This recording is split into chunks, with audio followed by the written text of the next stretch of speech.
Hello everyone, welcome to MS teaching channel. आज की इस वीडियो में हम डिस्कस करेंगे फाइलम एनीलिडा के MCQ.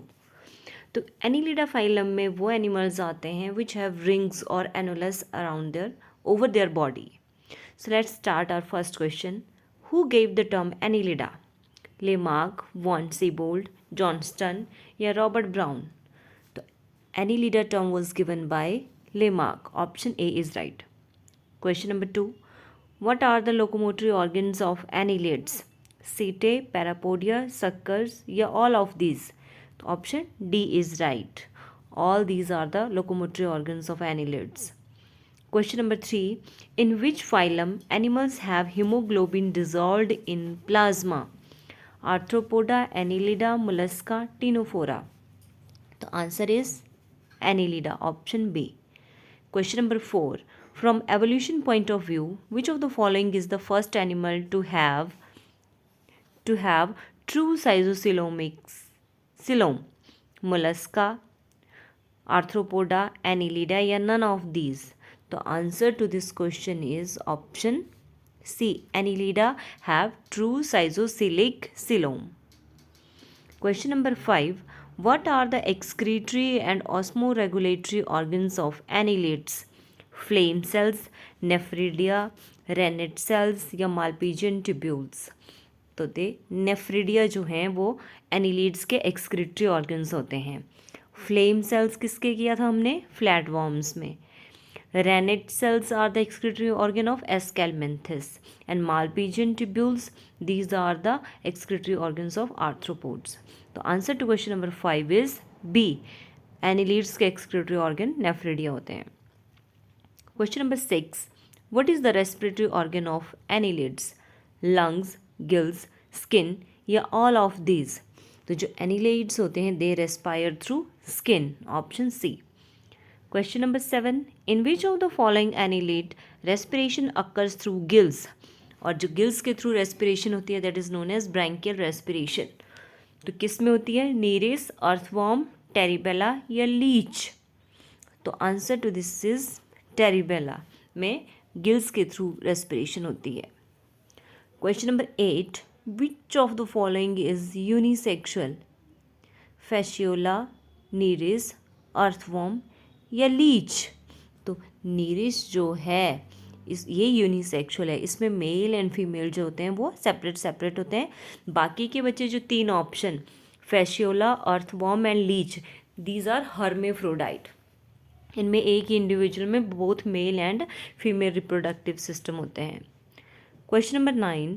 In earthworm genital papillae occurs in segments 16 and 17, 17 and 19, 17 and 18 या 18 and 19?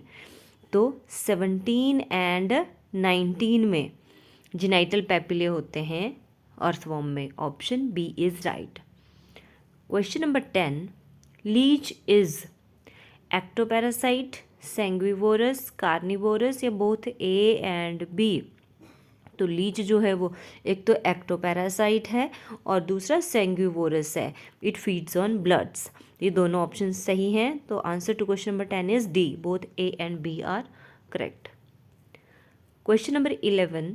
Anticoagulant secreted by leech is haematin, hirudin, heparin या haemoglobin? तो hirudin is the anticoagulant secreted by leech, जो कि जब ये Leach काटती है तो ये ब्लड में इसको रिलीज़ कर देती है और ब्लड फिर कॉन्टीन्यूसली फ्लो करता रहता है। और कई बार जब आपने ऑब्जर्व किया होगा अगर लीच हट भी जाती है तब भी वहाँ से खून निकलता रहता है। तो that is due to this anticoagulant hirudin. Question number 12. Sea mouse is the common name of Aphrodite, Sabella, Terebella या नीरिस? तो Aphrodite is known as sea mouse. Question number 13. Which of the following shows bioluminescence? Leech, Pollino, Chitopterus या both B and C? तो both B and C, Pollino and Chitopterus, ये दोनों ही bioluminescence show करते हैं। तो option D इसका right हो गया। Question number 14. Leech have dash pairs of eyes? कितने पेयर्स ऑफ आइज होते हैं? तो लीच में 5 पेयर्स ऑफ आइज होते हैं। Option B is right. Question number 15. Male genital aperture is present in which segment in earthworm? 13, 12, 14 या 18? तो 18th segment में मेल जेनिटल अपर्चर प्रेजेंट होता है अर्थवॉर्म के. Question number 16. The typhlosole in earthworm is related with absorption, excretion, respiration या reproduction. तो ये जो है इंटेस्टाइन के साथ अटैच होता है, तो it is related to absorption. Option A is right. Question number 17. Which of the following exhibit tube within tube plan? Oligogete, mollusca, arthropoda या hirudine? तो answer to this question is option A, oligogete has tube within tube plan. Question number 18. In earthworm which region is known as forest of nephridia? जहाँ पे बहुत ज़्यादा nephridia होते हैं.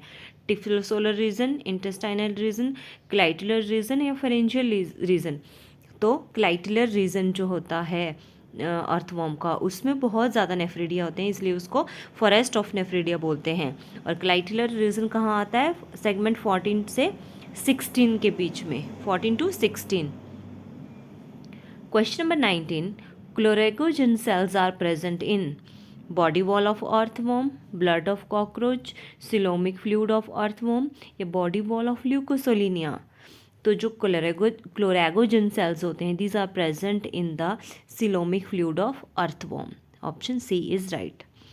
Question number 20. The number of hearts present in earthworm? 1 pair, 2 pair, 3 pairs या 4 pairs? तो earthworm में 4 pairs of hearts are present. Thanks for watching and please subscribe my channel MS Teaching.